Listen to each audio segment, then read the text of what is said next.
collaboration with Noel, I think the first collaboration with Noel was something that you can now look back on and go, oh yeah, look, they got Noel involved, yeah, there's going to be, bound to be a #1 hit and everything.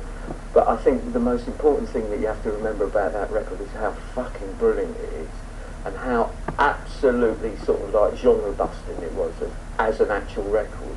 And that was, that, again, by nature of the fact that, hey, look, we exist in a world whereby, guest vocalists are to a penny, aren't they?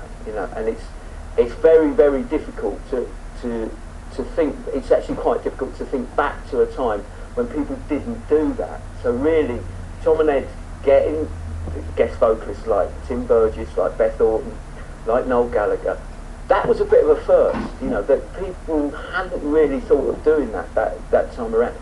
Now, I've got, it's, you literally looking, if a new album comes out, and you're perhaps reading a review of it, and you're seeing a list of featured vocalists that are on it, nothing's really going to surprise you.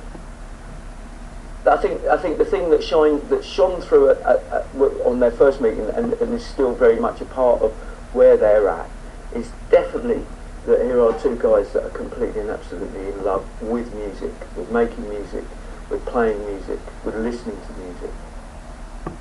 I remember there was a time, this is not a story that I'm proud of.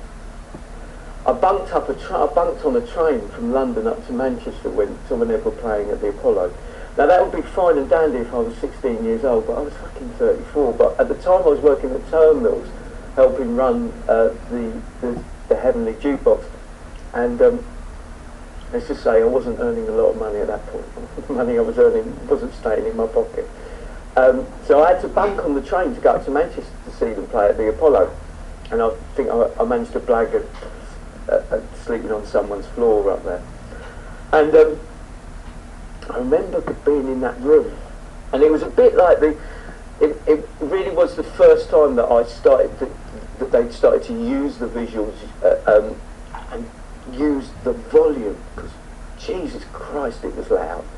It was so loud that at one point I felt completely nauseous and I literally had to step out of the room. It was that loud.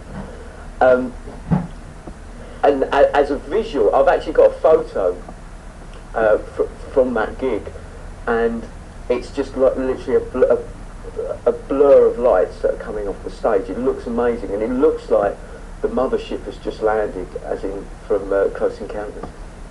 And I remember at that time thinking, this is so much bigger than this room can hold.